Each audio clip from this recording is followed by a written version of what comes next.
next? Has this woman created the next must-have gadget for grilling? We'll find out if her idea is fully cooked in 1 minute to millions.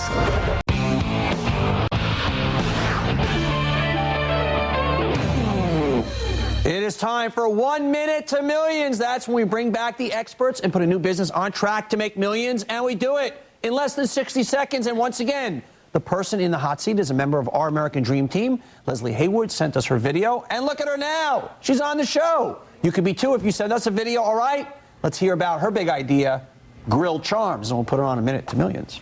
Hi, Donnie. My name is Leslie Haywood from Charleston, South Carolina, and I have got the idea that is going to make millions. My aha moment was at a barbecue where my husband was grilling spicy chicken and mild chicken, and he gave me the wrong piece of chicken. And I said, there has got to be a better way for us to figure out who gets what chicken. My product is called Grill Charms, and you charm your food before you grill it. So when everything comes off the grill and it's served on a platter, each guest knows which one is theirs. My product is going to make millions because not only is it perfect for the grilling industry, but it is the perfect gift for every man and every woman in America that owns a grill. Donnie, help me make millions!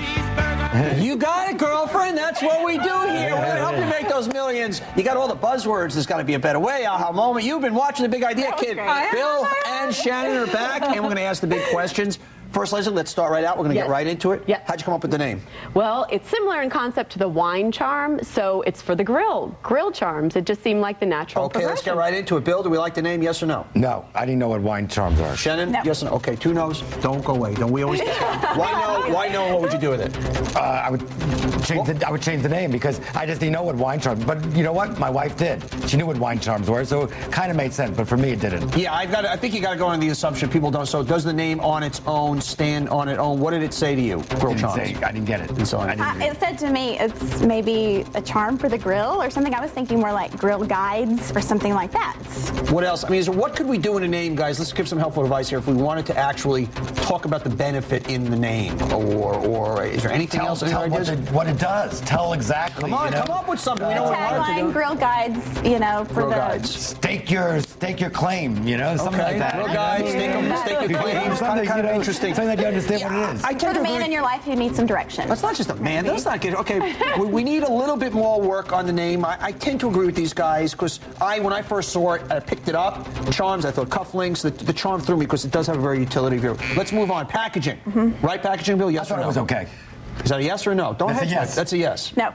No, yes, no. Okay, let's first start with the yes. Why do we like the packaging? You can see what it is. It's clear. It's fast. It did what it was supposed to do. And I disagree. I think that it was not clear what it was. Just by looking at the package, I would have liked to have seen maybe a picture of some meat with the charm in it. That would have maybe given a little bit of a better thing. And plus, if it's something that we're just going to go grab, we need to be able to look at it and say, okay, this is what it is, and I'm just going to grab that. Yeah, I love your product. You have something that's a new behavior modification tool. But I want to get close up on it. It says rare, medium. But if I just read the packaging, Grill Charms by Charm Life Products, because good food deserves options, steak collection. Nowhere on here do you show the problem, which is don't know what steak is which. Right. You should have a picture of a guy with a grill hat on going and he's got steak, or the wife yelling at him or something. Because once I know what it is, this is fantastic. So I think you've done the hard work. You have a great product. I need to know from the packaging what it does. Okay, target audience. Who's your target audience? Actually, believe it or not, it is women. I know men do a lot of the grilling, but it's the women that do the prep work, the serving, and the gift buying. Interesting. Bill, right target audience? Absolutely, because I wouldn't buy it. I totally think it is because I would like to buy it for my husband. That's so interesting. And my wife said she would buy it, but I wouldn't buy it. So it's interesting. I think it's the same solution. When you have a kid's product, you don't always target the kids, you target the moms. I think that's ingenious. It's counterintuitive, but I think it's brilliant because men, don't necessarily want to admit they know what the hell they're doing on the grill. It makes it a gift item. It's still, they're the ones suffering. The kids are suffering. I actually think that's quite ingenious that you target men. Is there anything we do to expand the target? So even if we're targeting men, how do we branch out a little bit to give it a little bit more of a... Yeah, I would try to get it with the grills, with the utilities, with the spoons as a bonus item. So you buy a grill, you get this part of it. George Foreman grill, throw it in. It's a lot easier than trying to sell to the consumer each one of these. That's what I was thinking. I was thinking that possibly if you packaged it, maybe with some recipe cards cards or something like that that just gives them a little added value. Okay, let's move on. Right price, how do you price this thing? Well, if I wanted to stay in with the gifting industry, the $20 mark was where I needed to be, so they're $19.95. $19.95. Bill, do we like the price? I thought it was okay.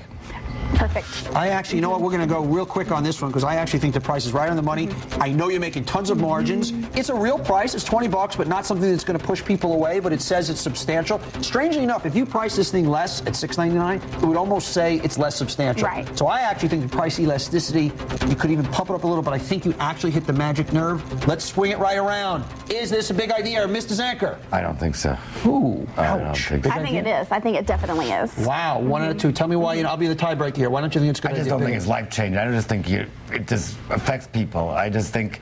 It's not life-changing, but if you go on the premise, I'm going to challenge you for a second that how many people in the world barbecue, hundreds of millions, if for 19 bucks you can say to somebody, I'm going to always make your barbecues foolproof, I think it's a benefit. I'm going to actually side right here. You get overruled. It is a big idea. You got your big idea to Learning Annex. We think you got a big idea. Work on the packaging a little bit and the name. I got to know what it does. If I know what it does, it's going to get me there. You go, girl. All right. All right.